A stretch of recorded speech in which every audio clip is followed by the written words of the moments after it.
Living in the social media capital of the world, one would think all Filipinos are already connected. Surprisingly, many remote areas across the country still cannot even send out a text message since major telco networks are not willing to bet on them. But a group of researchers from UP just did. Take a look at the village-based station project in this episode of Think Possible. There was fire on my this arm, and I have to get out of the boat and swim. The scars of 31-year-old Philip Martinez have already healed, but he clearly remembers the day he got them. We actually have to refuel in the middle of the sea because of the long boat ride. While refueling, it sparked something. Philip and his fellow researchers from the University of the Philippines were on a mission to deliver basic mobile communications to a rural community in Baler, Aurora. The community that was closest to us don't have enough facilities for first aid. So we were in pain during our trip back to Baler.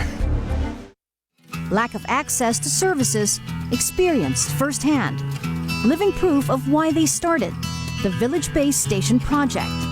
VBTS tackles one of the main problems here in the Philippines, which is the lack of communications or the lack of access to communications. When we found Aurora, we found a contiguous set of coastal barangays that has no access to cellular signal because they are nestled between the mountains of Sierra Madre and the Pacific Ocean, making it physically challenging to put up cellular services there.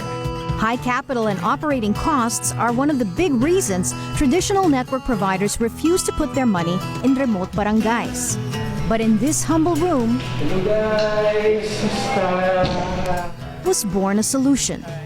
So this is the lab setup of what we have in the field. The only difference is that in the field, this is powered through solar energy or any alternative source of power. It's also easier to carry and easier to deploy. So in the field, this is actually attached to the tower, and this is the place where we attach antennas to the tower.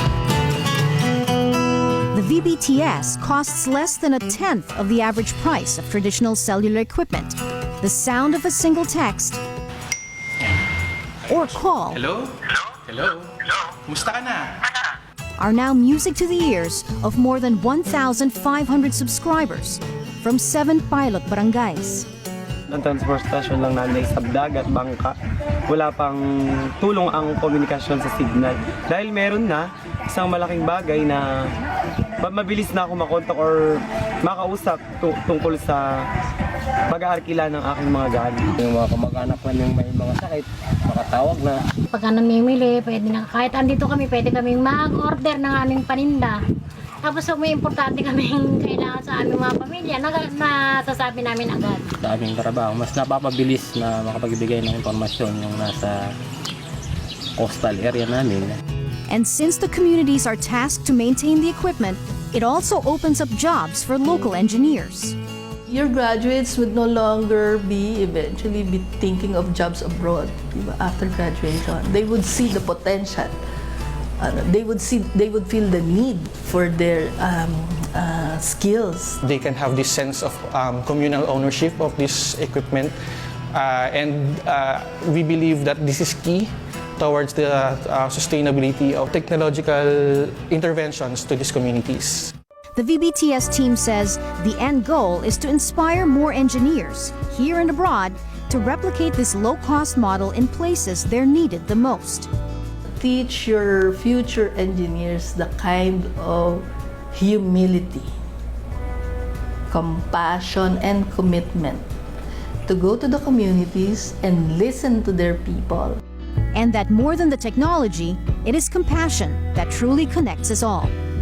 You see in your eyes what they need, and you talk to them. You are inspired of having another innovation. Who do you engineer for?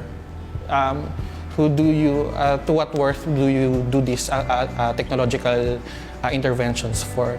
If it is for the benefit of the people who needed this technology, then you just know that your work is not in vain.